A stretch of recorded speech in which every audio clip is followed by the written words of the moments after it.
Okay, so growing up, I was always a slob. In 8th grade, I had like the worst organization. My handwriting was always terrible. And I blame it on my mom. She really took care of me. She was like a really careful mother. She would never like let me do anything. She would always do stuff for me. So growing up with my mama's guidance, like it really made me like not consistent because she would always be doing the work for me. So this quote right here, the only completely consistent people are the dead by Huxley. I actually disagree with it. So the reason being is I feel like I was always like inconsistent with myself. I would always go to sleep or just doze off instead of do homework or do something like that. So I wasn't giving them my 100. And I remember the first time I was asked to give a presentation, I did it on that accident that I got into where I almost died. It was a life-changing experience. And a quote is, the richest place in the world is the graveyard. So in the graveyard you find unreached potential, you find people that never got to where they could, but they're in the floor now. And I realized that I'm not there yet. So why not give it my 100 and at least put something meaningful on my tombstone? So this quote by Huxley, I believe is false. Lately, I've been going to school all the time. I mean, I probably missed like 2 days here. But I'm consistent with my work. I never miss a day. Last week I was feeling pretty sick. I went to work, got my job done. Actually had a really good week. I always work out. I play soccer even though I'm feeling sore. Just try to be the best form of myself.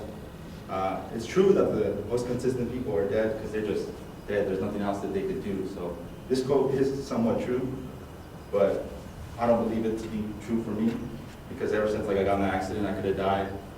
I mean, I probably would have been completely consistent if I was just dead, but since it gave me like a rebirth almost. So I was able to take that incident and just grow from it. And now I feel like I'm the best form of myself that I could be. I'm really consistent with myself. Even though if I was dead, I'd be still just dead. I don't believe this quote to be true because consistency, it's all about giving 100 every day. Even though the days that you're not feeling 100, you gotta go up, do your job. So yeah.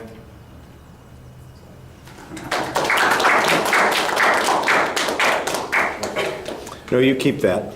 Souvenir of the day.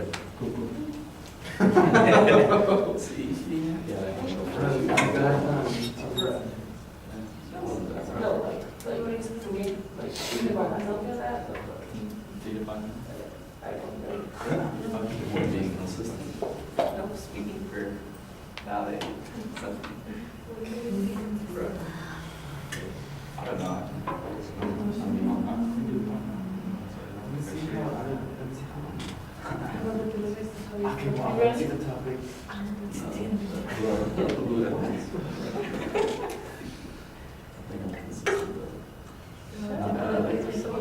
So serious. I'm very consistent. Okay, Rico, I like the personal story that you used for the attention device, your thesis statement. You got a clear statement of what your point of view is. You disagree with the quote. There's no preview of the supporting structure, so that's problematic. The body of the speech does seem to have two distinct points, but they seem to be going in opposite directions, so that's a little bit confusing. I think your voice projects pretty well. I think you could use a little bit more inflection at times. You do go very smoothly while you're speaking, so that part works well.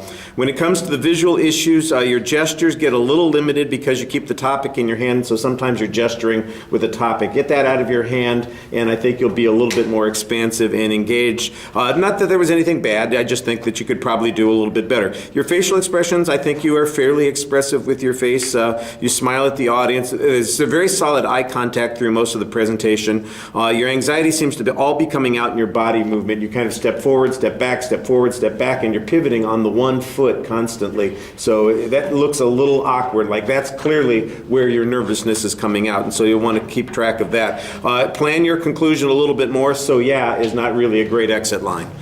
Thank you.